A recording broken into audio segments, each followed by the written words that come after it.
bằng cái này tay đình 445 mũi bàn convert vềពីđình 400ទៅជាប្រភេទUCD ប្រភេទ đình 400 feedback វាចេញពីជើង5មក IC ដល់ពេលប្រភេទ UCD feedback របស់វាចេញពីខាង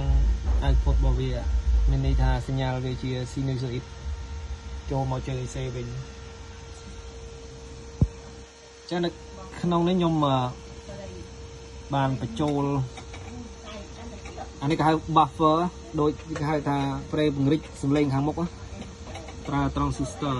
2 គ្រាប់ចឹងអានេះខាងសញ្ញាចូលមកបានចេញចូល volume បានចេញពី volume ចូល in របស់វាហើយមួយទៀតនៅលើនេះវាមាន over current protection ស្រេចហៅថា OCP តែ C555 អញ្ចឹងខ្ញុំបានបញ្ចូល limiter មួយទៀតនេះ limiter ដើម្បីកុំឲ្យវាដល់ clip មានន័យថាវាទប់សញ្ញាអត់ឲ្យដល់ clip ទេអញ្ចឹង limiter នេះខ្ញុំបានកែចេញពី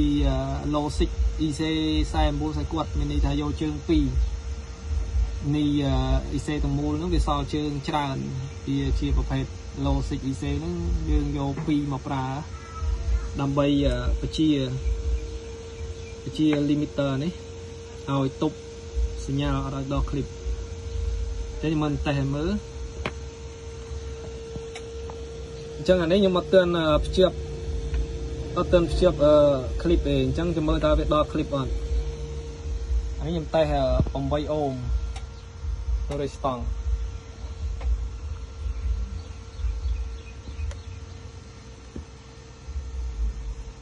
អានេះ AC អញ្ចឹងចាំមើលអានេះអត់ទាន់ភ្ជាប់ limiter ទេអញ្ចឹងយើងមូលមកដល់ clip មើល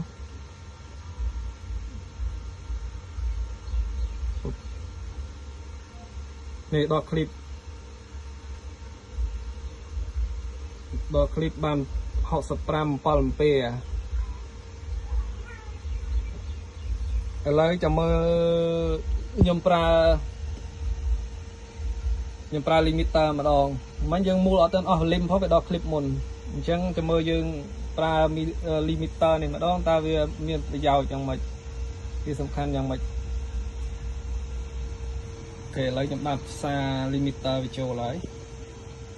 ចាំមើលវាធ្វើការអត់អញ្ចឹង limiter វាទប់អត់ឲ្យសញ្ញាដល់ clip ទេអញ្ចឹងយើងមូល volume មកចាល់មិនក៏វាអត់ឲ្យដល់ clip ទេអញ្ចឹងខ្ញុំមូលនេះខ្ញុំមូលមកចាល់វឹបឃើញបានតែប៉ុណ្ណេះហើយ54 6 ampere តែ8អូមអញ្ចឹងយើងមូលមកចាល់ volume ក៏វាអត់ដល់ clip ដែរអញ្ចឹង limiter នេះវាធ្វើការចាប់សញ្ញាម្ដងទៀតខ្ញុំមូលមកចាល់វឹបលឹបឃើញអត់ដល់ clip ទេវឹប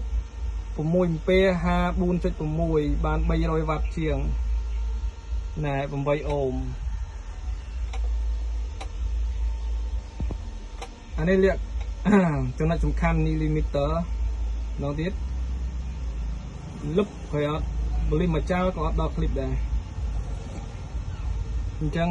បតក្រោយលើក្រោយខ្ញុំ design បញ្ចូលឲ្យវា complete ទាំងម្ដង limiter បូកជាមួយនឹង buffer របស់វាឲ្យវាសំឡេងវាខ្លាំងបើអត់អាហ្នឹងទេវារាងខ្សោយលុះណាតែយើងប្រើ balance ជំនួយអូខេបាយបាយ